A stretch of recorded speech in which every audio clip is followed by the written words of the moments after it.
जब पूरे देश में शिक्षकों की काबिलियत पर सवालिया निशान लग रहे हों, तब एक शिक्षक के विदाई समारोह में ऐसी भावुक तस्वीरें मन को सुकून देती हैं कि अभी भी ऐसे शिक्षक हैं जिन्हें भगवान माना जाए।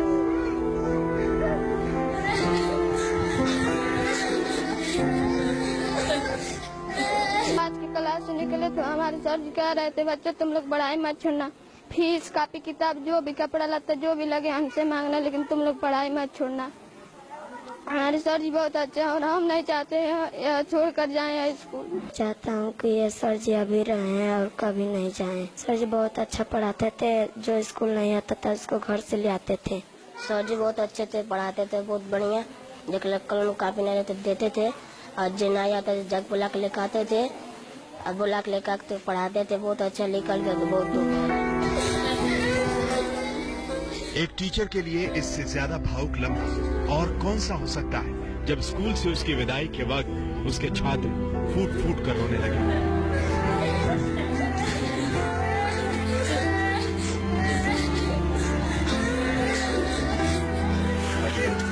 बच्चे तो बच्चे, बड़े बूढ़े भी टीचर को गले लगा लें और रूंधे हुए गले से बोले, मास्टर साहब मत जाओ।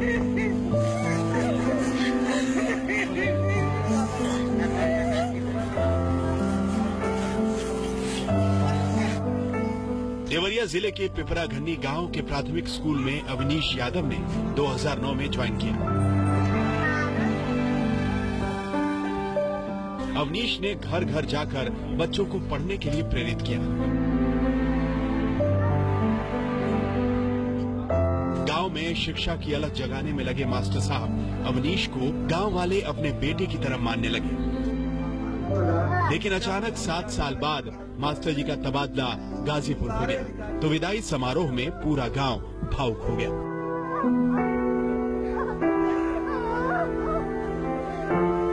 एक छात्रा को जैसे ही पता चला, वो भागी भागी आई और फफक फफक कर रोने लगी।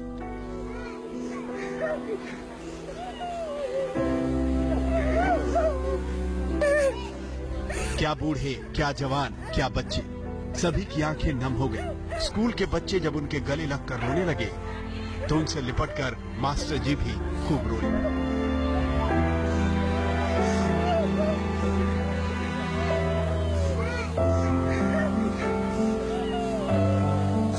खास कुछ नहीं, वही जो मेरा कर्तव्य है मैंने उसका निर्वहन अपनी ईमानदारी के साथ, निष्ठा के साथ किया था। शुरुआत में मैं आया तो थोड़ी सी नामांकन के सापेक्ष बच्चों की संख्या बहुत कम थी।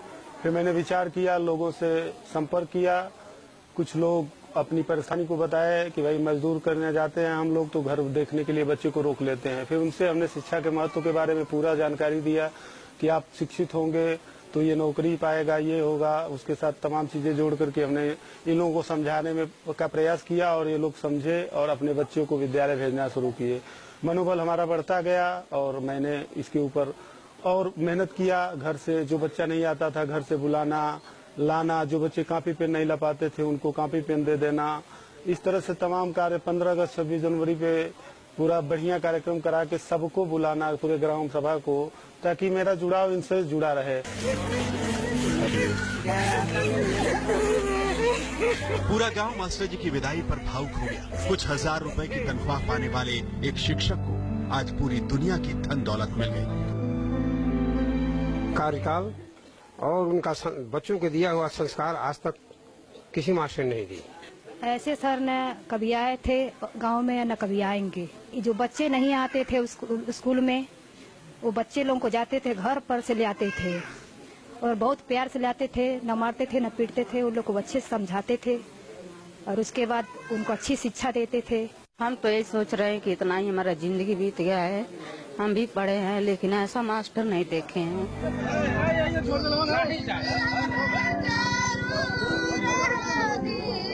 मास्टर जी जब गांव से जाने लगे तो महिलाएं मंगल गीत गाती हुई गांव के बाहर सड़क तक उनको विदा करने आई।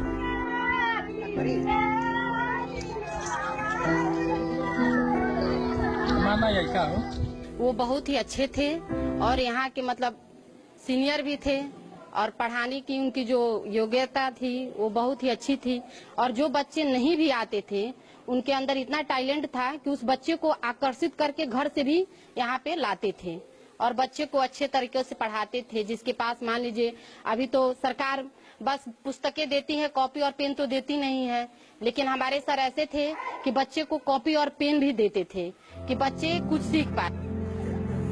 देवरिया में एक शिक्षक की ऐसी विदाई देखकर किसी की भी आंखों में आंसुओं का सैलाब आ जाए, लेकिन वो खुशी के ही आंसू होंगे। अविनाश जैसे टीचर कम ही मिलते हैं। अब आपको रामपुर में अविनाश जैसे ही एक और काबिल टीचर की भावुक विदाई